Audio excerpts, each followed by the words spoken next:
Taurus, it's Louisa Tannermunson from Feel Good Astrology. Now, a couple of days ago, I did some 3-minute forecasts with my friend Helen, which is in the June folder already on my Feel Good Astrology channel. You've got a June playlist, and in those I spoke about the like love, health, and money in terms of your month ahead. But this 5-minute forecast is also like a review, like a half-year review about what's been going on and how you're getting ready to steer yourself into the future. So I really hope that's helpful.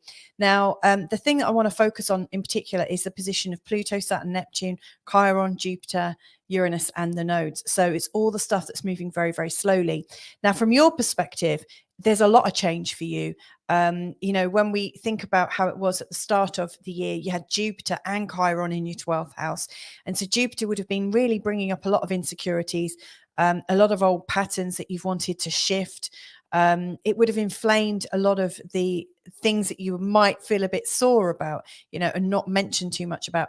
You probably would have also had very, very strong intuition. And what's happening now, as Jupiter's gone into your own sign, is it's moved the conversation forwards for you. That's great, right? Also, at the start of the year, there was a lot of focus on how you were learning and how you were broadcasting or sharing what it was that you've been going through in terms of what you're learning. And it probably would have changed your sociability, your feelings of politics, all sorts of points of view. And in recent times, you've been able to take that information. It's almost like you felt like you've become stronger and a lot more knowledgeable, and you've been applying it into your career, which has been great. Now, it does feel like as we're going forwards into the month of June, as Pluto goes backwards, goes back into the sign of Capricorn, that, you know, you'll step into your career again, and that feeling of I'm ready for maximum greatness. I'm ready for the power of my career. It does feel like there's a little bit more preparation, like almost as if there's more study that you want to do. It's a little bit further. It just feels like there's something missing. And over the next few months in particular, you're going to get to the bottom of what it is that you really need to know. I wouldn't blame yourself. I would absolutely put it down to the fact that this world has been changing faster than we can actually learn to keep up. And that's part of the problem. And Jupiter's really going to be emphasizing that in your actual natural birth chart, which is really cool. It's in your first house.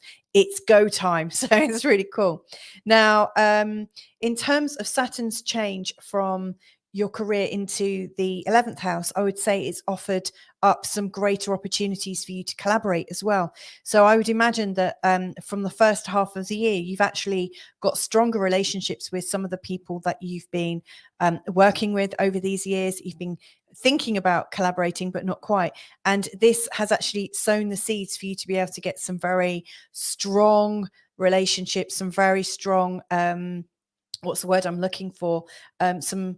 It's almost like there's some strong stakeholders around that you can really draw into your overall vision. In terms of your wider family and circle of friends, it does feel like there's been a little bit more gravity in that environment, and that you've had to really play a careful game, you know, really watching what you're saying, because people are very, very up for offense at the moment. Now, aside from that, in this month ahead, the like the Sun, Venus, Mars, and Mercury are really starting to lighten things up for you. So, for instance, there's a lot more fun to be had. It really feels like in this month ahead, there's a lot more invitations to go out. There's a lot more opportunities to connect. There's a lot more opportunities to share your ideas. And Mercury zipping through your second, third, and into your fourth house is really bringing a lot more experience to you that you can sort of tie back into your work, to your home, and to all of your goals.